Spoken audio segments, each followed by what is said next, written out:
Okay. This is going over all the different rules. However, we're not talking about this part. I don't want to confuse nobody. So we're skipping this first box right here. We're talking about product rule first. Anybody remember product rule? What does product mean? Not according to the exponent, but what does product mean?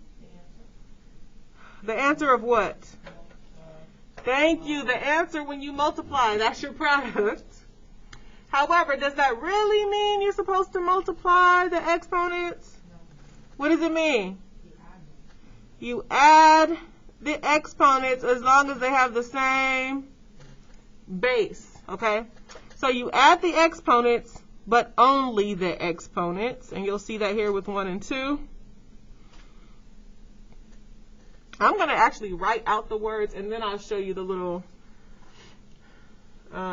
equation or expression that they. So if I have the same base, I add a plus b. Now for 1 and 2, we're going to use this rule for 1 and 2, okay? So notice they have the same base, right? H and H. So hopefully you can get the answer before I write it, because I'm going to just be pausing for like 5 seconds. What would I do with the 2 and the 6? Add it together. 2 plus 6 is 8. Somebody is tripping. Somebody is tripping. All right, now for this one. So the key rule is add the exponents. I don't mean add everything you see in your whole life, okay? No. Are these ones exponents? No, these are like big daddies. The exponents are the little ones, right? But what do I really do with these big dogs or big daddies? Yes, I actually need to multiply. So negative 2 times 7, negative 14. Now I'm going to look at base A. For base A, what am I going to do with this exponent and this exponent? I'm going to add, so I get a 5. Now I have base B, and then somebody earlier said, I'm just going to put a 0 because I don't know what to do with those. Maybe you forgot. What'd you say, Juan? Invisible 1 right here and invisible 1 right here. So now I can, what do I do with this one and this one? Add it together. So I have my final answer with a b to the power of 2. Any questions? Because now I'm moving on to my power rule. Get it, like Power Wheels? Don't y'all be trying to get y'all big butts in a power wheel truck. I know some of y'all be trying to squeeze inside of a power. All right, power rule. No, power rule means we see, whenever you see an exponent on the outside of the parentheses, okay? I need everybody to some people say, oh, power rule is when you see parentheses. Power rule is not only when you see parentheses. Because, and they should have probably put this one on here, but this right here, this could have been, they could have used only parentheses for this one. But we still would have had to add the exponents. So do you see the difference when there's parentheses here and then parentheses like this? Because with these parentheses, there's an exponent right on the outside of the parentheses. But right here, there's no exponent on the outside. So what do we do when there's a power on the outside? Good. We multiply the powers only. Because some of y'all want to just multiply everything, and that's not correct. All right. So hopefully you can try 1 and 2 before I get to it. I'm going to wait about 5 seconds. Because you should be trying to get a little bit ahead. Just a teeny bit ahead. Okay, 5 seconds is way overdue. So I see that there's a power on the outside, so I'm going to multiply it only times any other power on the inside of the parentheses. Only times any power on the inside. So this should be x to the 6. Good. Now don't let this one confuse you. Because if you spot a power on the outside of the parentheses, let's take care of that one first. Because remember with PEMDAS, PEMDAS is, yes, we do our parentheses first and exponents. So when you see the exponents right on the outside, take care of that first. So we see an exponent on the outside. We do want to take care of that. So what are we going to do with this 5 and this 2? Uh-oh. Multiply. Somebody said add. Be careful. No, no, no. We want to multiply these. But this coefficient, we are not going to also multiply that one, okay? So as far as the coefficient, we have to take this coefficient of -2 and actually raise it to the power of 2. And then we will do, what are we going to do with this 5 and this 2? Multiply. So that would be a 10. And this little m to the third, he kind of just chilling back here because we haven't dealt with that yet. We're still trying to get rid of this exponent right on the outside of the parentheses. This is a big issue right here because a lot of students, they don't recognize that this -2 is in parentheses and it has to be raised to the power of 2. Because some people keep getting -4, but that means you didn't put it in parentheses. So this should just be, this will end up being a 4m to the, now what do we do with this 10 and 3? Okay, so yeah, be careful because is the 10 or the 3 right on the outside of the parentheses? No. So now it actually goes back to this rule right here. So this should be a power of 13. So this is my final answer right here. Because after we took care of the power, then don't forget we have to add the exponents.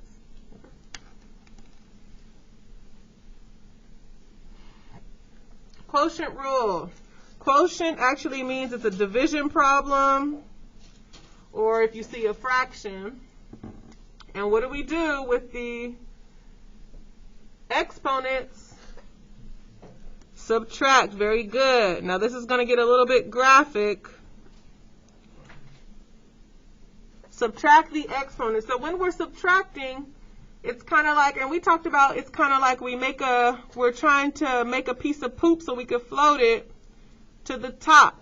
Remember, like it's like a piece of poop that floats to the top. So let me explain what I mean. It's going to get a little bit graphic. We're going to talk about piece of poops floating like a little turd float to the top. No? I think it's interesting, so we'll go with that. That's the only way I can think of describing it. All right, so basically we're subtracting the exponents only. But what do I need to do with this big 27 and big 42? We actually need to divide, yes. So go ahead and put that in the calculator. 27 divided by 42 and no decimals. Remember, no decimals. Ah, very good, very good. So once you put it in there, you will get a decimal. But you need to be like our gentleman in the front and press math, enter, enter. We will have 9/14. Now this is where the piece of poop comes into play. Well, first, listen, people, I need to explain it now because somebody earlier was like, "What? I don't see an exponent." Put an invisible 1. And what do I do for my x's? Right here, thank you. What's 5 take away 1? So what I just did here is I'm making a piece of poop. 5 take away 1 is going to float to the top. So 5 take away 1 is going to make a 4. So that's how I know to put my x to the 4 on top. Because it's a piece, this is my poop. It floated to the top. All right, the poop should be floating to the top. And that's my final answer right there. Because earlier somebody wrote it with the x to the 4 on bottom, and I was like, oh, your poop didn't float. Your poop got to float to the top, okay? Has to float to the top. If it's a big one, it's going to be a big one floating at the top. And so I see now y'all being, that's too much. I'm not going to be able to put this on YouTube, talking about poops and big poops. All right, here we go. Now look at this one. Now be careful because we can't even start doing the subtraction because we got to take care of the exponent right outside of the parentheses. So this kind of goes back to this rule. when you see an exponent outside the parentheses, we do what? Multiply it only times the other one that's in the parentheses. So this is y to the 4. We didn't do anything with that one, so that's y to the 4 on bottom. Now we're going to start making our piece of poop. And when you're making the poop, that means you're subtracting. And so when I start subtracting, it has to float to the top, so that's going to be y to the what?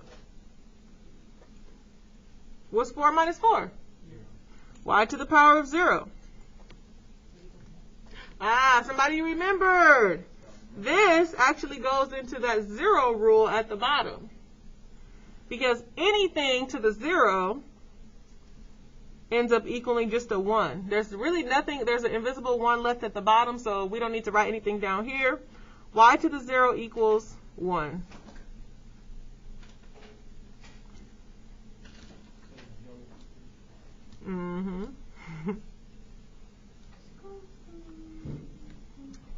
All right, the negative exponent rule.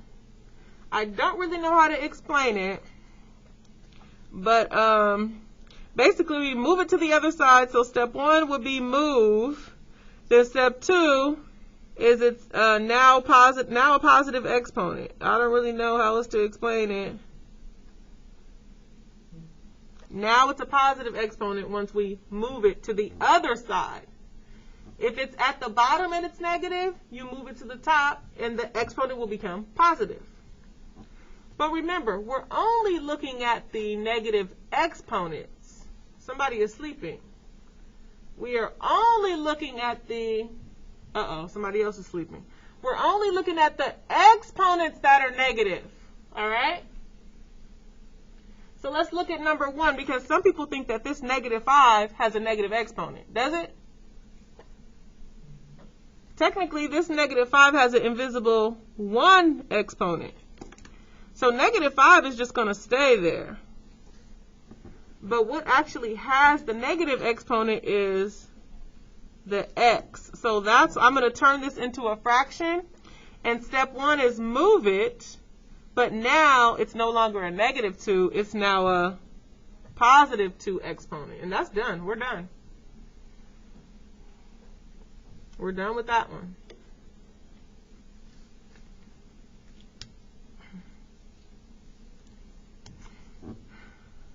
Ready for number 2? Number 2 is going to start off just like this one because it's a fraction problem, which means we're going to be subtracting the exponents. But what am I going to do with this big dog right here? Because there's nothing negative right now, so don't move nothing. I know don't move nothing if nothing's negative. But what do I do with 4 and 8? I'm going to actually do what? What? Somebody said subtract, somebody said multiply. What did I do with this 27 and 42? I divided it. So the big numbers you still need, act like this isn't here. This is a fraction divided. What's 4 divided by 8? What? Put it in the calculator. 4 divided by 8. But no decimals. Change it back. 1 over 2. Thank you. Now what am I going to do with my exponents? What do I do when there's a division problem? Subtract. No, we just divided these. Remember, we cannot treat the little ones the same as the big ones. So now is when I'm going to make my poopy. Make your poopy. 2 minus 5, it floats to the top. It's a k to the what? Come on. What's the poopy? Good. Negative 3. K to the negative 3. Now that something is negative, now I actually need to, the 1 will stay there. What's going to happen with this part? The 1 stays there, the 2 stays there, but what's going to happen with this part? Where do I move it though? You can't just make it k to the 3. You have to move it, then that negative 3 will now be a positive 3.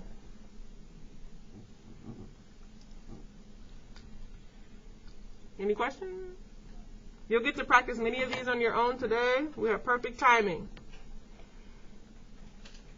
And the last one, zero rule, which we already kind of talked about it right here. Anything to the zero equals 1.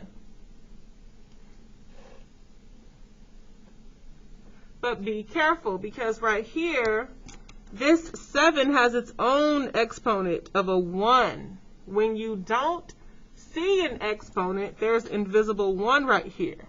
However, this what's x to the 0? Anything to the 0 is 1. So honestly, it kind of just disappears because we're just multiplying 7. This answer is just 7. Because 7 times 1 is 7. Got it? You got it, girl. You got it. Okay. So now for this one, don't forget about PEMDAS because we need to take care of the parentheses, the exponents first. So what are we going to do with this 2? Because it's chilling on the outside of the parentheses. What do we do with this 2? We need to multiply only times an exponent on the inside. So that's going to be w to the 8. However, we got another w to the 8 down here. So what's going to happen? What do we do now? We make our poopy. Good. Somebody says subtract. So 8 minus 8? 0. W to the 0. And anything to the 0, just like this one, 1.